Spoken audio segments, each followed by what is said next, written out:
So this video is from last week. Some of the video is actually about the race, but it only lasted 4 laps for me, so we're going to kind of jump around and just entertain myself and maybe you too. We had a great weekend. The restaurants were great, and of course the team is great. This is the team from left to right: Frankie, myself, Carrie Ann, Vince, his wife Sue, Bob Morris, and Lenny, and they take great care of us, and I have fun racing against Vince and Daryl. This is the Baja Cantina in Carmel by the ladies' bathroom. I'm on the wall. I had forgotten about it. Bob knows the owner and got me up there 3 years ago. Thanks, Bob. So Robert's coming around. We're testing the repaired shifter.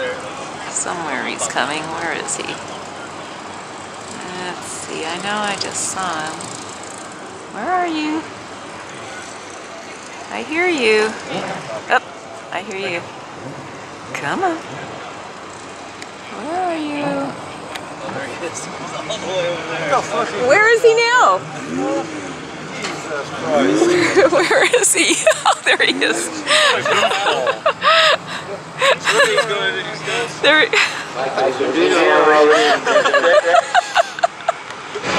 Okay, here's the pace car for the second group. This is the engine.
As you probably figured out, I let the native audio run for the start of the race in this first part. Right now I'm feeling pretty racy, but watch right here, dust cloud left, car. The car in front you could barely see. He just barely dodged the back end of that. And so now I'm trying to figure out how I'm going to pass Vince. Oh, he helps me out. I think he missed a shift or something right about there. But there are cars everywhere. I hadn't gotten into it yet, but when you saw the start, I think that was about 30 of the 52 cars on the track, and Laguna Seca is not that long. I'll try to remember. I forget the exact length, but it was crowded. It was like on the I-5. I think I probably put that in one of the subtitles here later. So this is the end of the first lap. I'm going to switch back and go native audio for a second here again.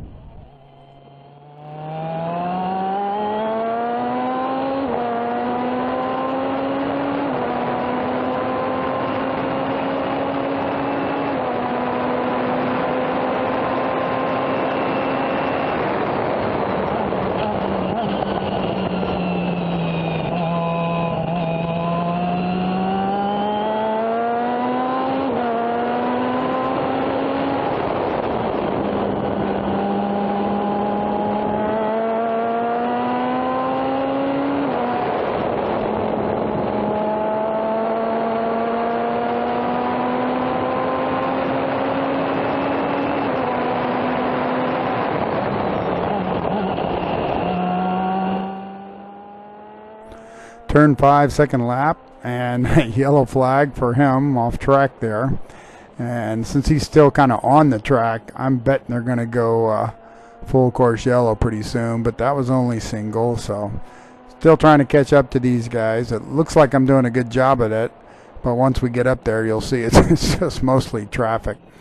I'm afraid the officials kind of made an odd choice. They started the prototypes up in front of us, which makes sense. They're fast, but they also put the other closed wheel class up there, sports racers. Sometimes we affectionately call them mattresses. And you'll see as the video progresses here, we come up behind them and it's like they've got parachutes on or something. Double yellow there now already, into the second lap. I think I'm going to get another lap or so in here in a minute, and then my shift lever problem will reoccur. And since I've only got 4 laps of the race, we'll go ahead and stick with this for a few minutes here. Even though it's under yellow, I'm sort of practicing and just focusing on catching up with the group ahead, which is getting bigger by the moment. I'm thinking I'll clarify for some of my non-racer friends. The single yellow means there's some local issue and you just have to slow down, be careful through that area.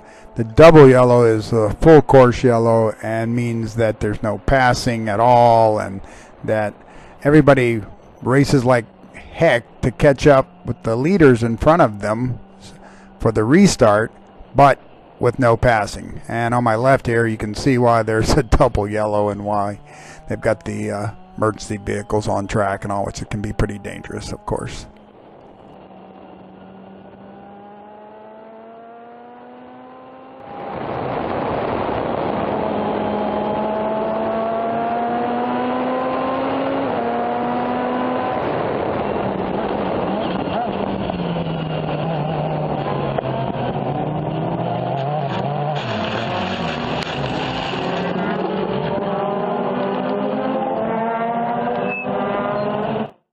And as I mentioned, just right as we're getting a green flag again, my shift lever broke.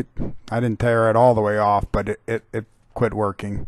And so I just drove off the track through a little more gravel than I intended, but I wanted to get off the track and out of the way so there wouldn't be more yellow flags for the poor guys that were still on track. But as it turns out, there are a couple more yellow flags, and the rest of the race was boring to watch, even from under the tree on top of the picnic table, which is where I end up after this. Just telling you what's going to come on after this. It's just some filler clips. Since I'm not on the track anymore, Carrie Ann got some decent shots of Vince and Daryl, and so I'm throwing them on there. When I'm on track, she just can't seem to get them into the frame of the camera. So enjoy the rest of this. I'll probably have some comments.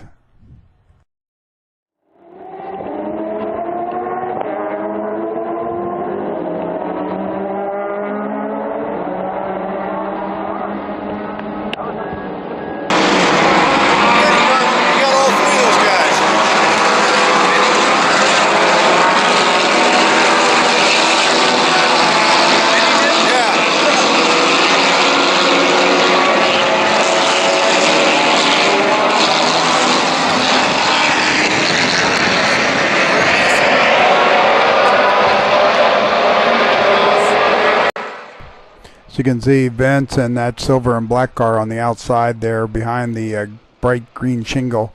There's just nowhere to go. There's just traffic everywhere.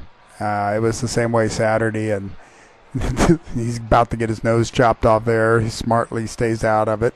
It was a mess. But we still had fun. Emphasis on fun, just not satisfying racing, I guess.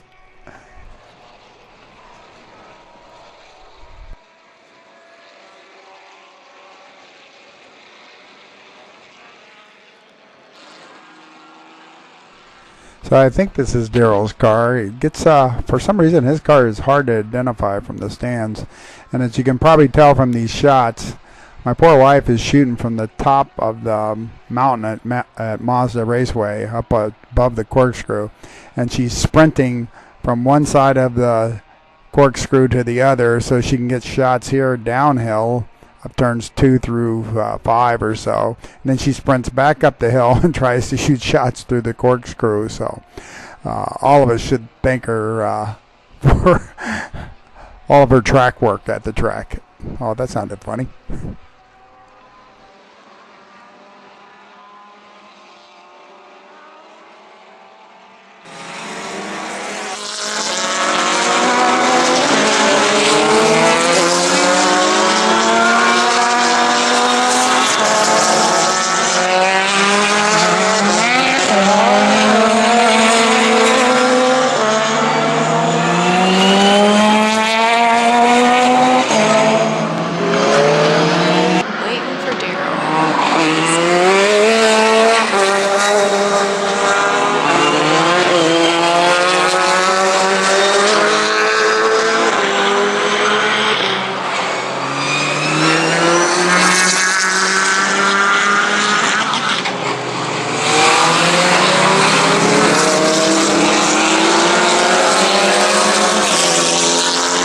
I hadn't realized it before, but Vincent had a spin too, and Daryl was in front of him. It was pretty confusing, and as it turns out, Daryl ends up 13th out of the 17th in front of both of us. Way to go, Daryl. Thanks to the team. It really is a cliche, I suppose, but it's hard to say if we have more fun at the track and on the track or off the track, and that really makes the trips worthwhile.